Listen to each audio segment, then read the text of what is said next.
Hey y'all, how's it going? I'm glad you came back to watch another video. Question: who else is fascinated by all creatures on Earth besides me? I'm just saying. Everything but spiders, but I'm still interested in spiders. I just don't like them getting on me, right? So I think a lot of people feel that way. So, but anyways, I want to talk about snakes. So if you would, subscribe, hit the like button, and finish watching my video after this little short intro. Let's go.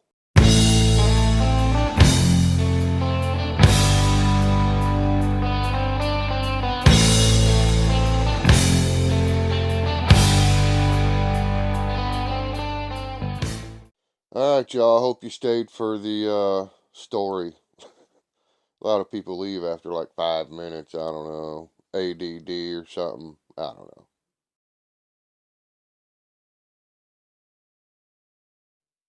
But, anyways, when I was growing up, I grew up deep out in the woods, out in the country, way out there. No matter which way you went, it was at least 30 minutes to an hour to get to any kind of, real store or town with any kind of gas station or restaurant. Which, well, we had little gas stations everywhere, but you know what I mean.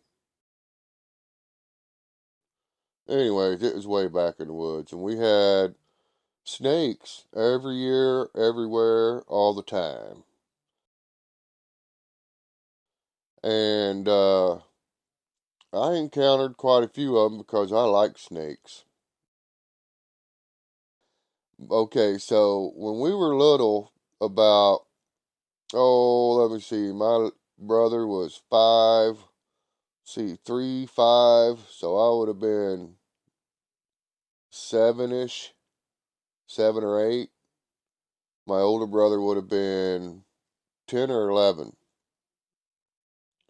And I can't nail down the years, the ages, because I can't remember what year this all happened. My older brother could probably tell you the day and everything.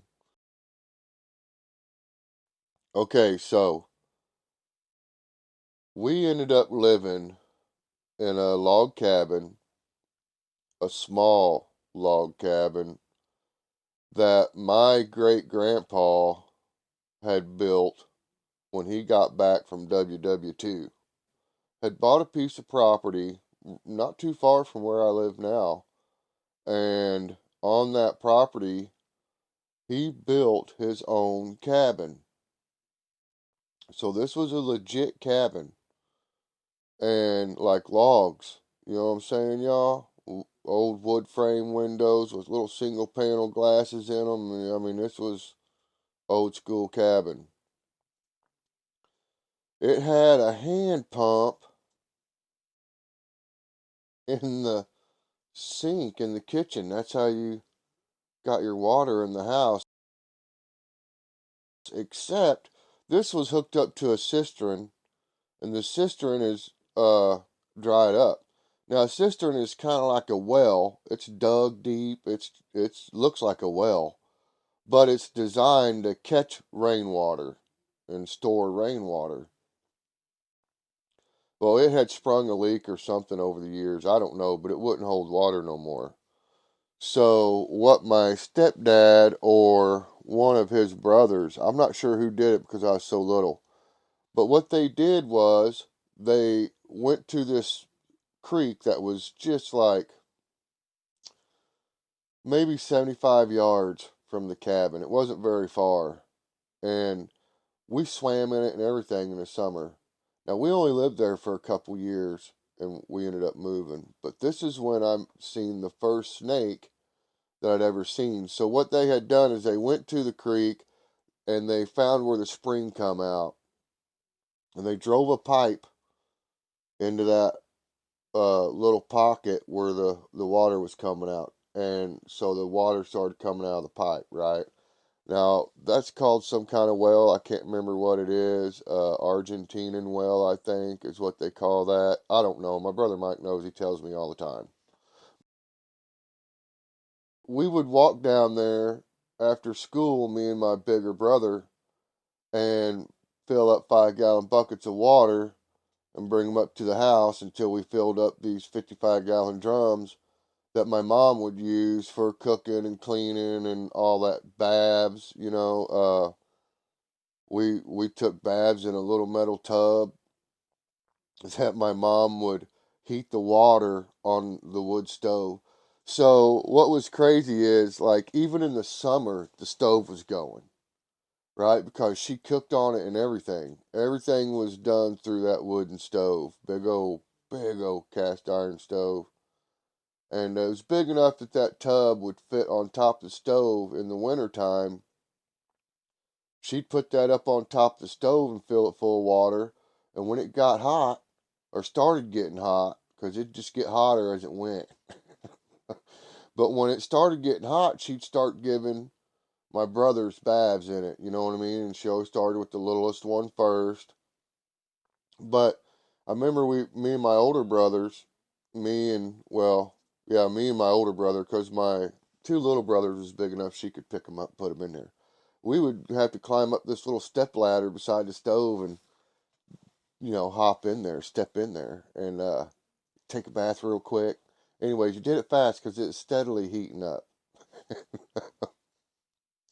But anyways, that's how we lived for a couple years. It was fun, and probably the reason I was able to have the opportunity to see this snake I'd never seen before.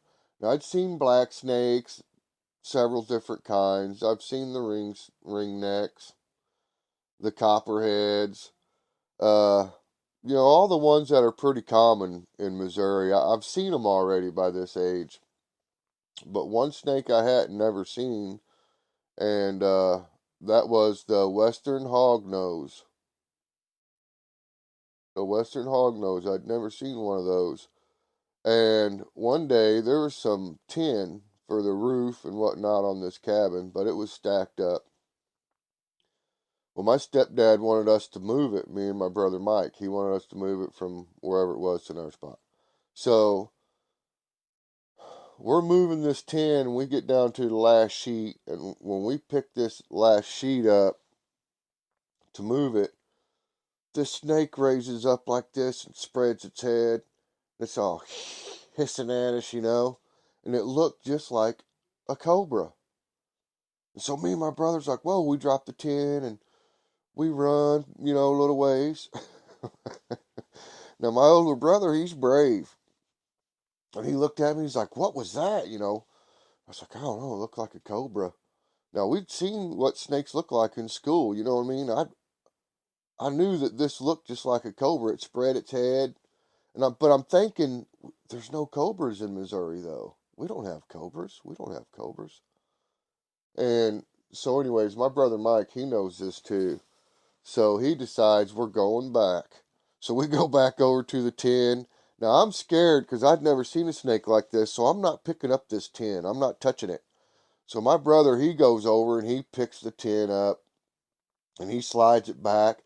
And when we slide the tin back, the snake is belly up, just laying there like it's dead. It was playing dead. And I was like, what the heck? You know what I mean? First it was a cobra, and now it's dead. We didn't even do nothing. We dropped the tin, so we're thinking we killed this snake with the tin, right? So my brother Mike, he gets a stick, and he goes over to poke this snake, see what it's going to do. Well, it just stays there. It plays dead pretty good. So he ends up picking it up. And we knew how to handle them. We'd been catching snakes. I'd watched him do it. I wasn't really catching them yet, you guys. I was pretty little, but like green snakes and ringneck snakes and things like that. We had green vine snakes, and I would catch those, and but nothing like black snakes, anything big. I wasn't touching those yet. So my brother, he picks up this hog nose, and once he picks it up, this thing comes alive, starts wrapping around his arm, and he's like, what the heck? So we take it to our stepdad, because we don't know what this is, what kind of snake it is. And my stepdad, he's laughing. He told us, that was a northern hognose and that they're tricksters. He said, what did it do? And we told him that it acted like a cobra. He's like, well, let's put it down. He said, I'm going to show you guys some of the other things it'll do. So we set this snake down. I think we actually put it like in a metal tub that was kind of big. And he just starts aggravating this snake, messing with it. And it puffs up like a puff adder, starts hissing at you. So we got to see it do a cobra, a puff adder. It rattled its tail up against the metal pail that it was in, like a rattlesnake. So it played rattlesnake. It would roll over and play dead, and it would, I don't know, I know there's another snake that does this, but, and it's a venomous snake, I believe, that does it. But it'll roll over and bite itself in the mouth so that it'll start bleeding out the mouth and look like it's really dead, you know what I mean? And so we saw that. Uh, I think that's it. The puff adder, the cobra, playing dead, biting its mouth, rattled its tail. I think that was about it. But this snake, you guys, if you ever get the opportunity to see one in the wild, don't be mean to it. Don't torture it. But watch it and, maybe aggravate it a little bit just to get it to play a trick. You know what I'm saying? Because it's actually kind of fun. Don't torment it, though. Don't. Come on. I'm not saying that at all. Don't. But, maybe poke it with a stick one time just to see what it'll do. You know what I mean? Then leave it alone. But good times, man. Good times. Caught plenty of black snakes. I remember catching black snakes, and they'll rattle their tail too. And a lot of people don't realize that. Speckled black snake, and I don't know if it's called a speckled king snake or speckled black snake, but they're mean. They're aggressive. Now, as far as aggression goes, probably the most aggressive snake I've ever caught was a speckled black snake. They'll strike like that. They get mad instantly, and then they'll discreet this smell.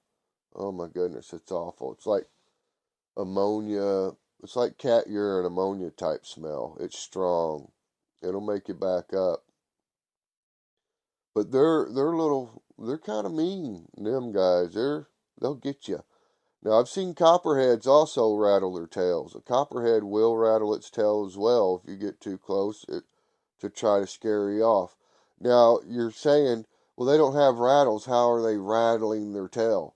Well, they're not rattling their tail technically.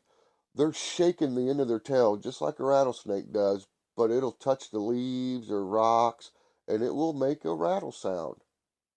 If you pay attention, you'll hear it. And cottonmouths will do it as well. A cottonmouth will rattle its tail also. Now, usually cottonmouths are in the water or near the water, so hardly ever will you experience that unless you do a lot of hiking around creeks and rivers and you actually catch one on land. But they will. The cottonmouth will rattle its tail also and try to scare you away. Now, these are all things that they're doing to try to get you away from them. Because technically, none of these snakes are aggressive. None of these snakes will come after you. I know there's probably somebody, cottonmouth will. No. Listen, they are not coming after you. They're not coming to bite you. They're not. They're trying to scare you off. That's all they're trying to do. Now, I've experienced cottonmouths a lot fishing and in boats. They will swim right up to your boat. You're going down the river and you see one laying on a log in the river and it's sunning and that thing sees you coming and it jumps in the water and swims to your boat and it'll try to get in your boat. It's an opportunist. It sees this snake. It sees something floating down the river it wants to get on that to move on down the river. It's taking a ride, you guys. They're not dumb, okay? So, a lot of times when cottonmouths, especially, come after you, it's because they got babies around them, just like any mom will do. They'll protect their babies. Or they're trying to hitch a ride. And I'm being serious. So don't panic and freak out. Don't let them get in your boat, neither. Keep them out of your boat, but don't panic and jump or nothing like that. It's not going to be that bad. But copperheads, usually they'll coil up and do warning strikes and hisses, and it's real hard to get bit by a copperhead. I mean, you have to lay on one or step right on it, uh, or within inches of it. You know what I mean? You have to not be paying attention.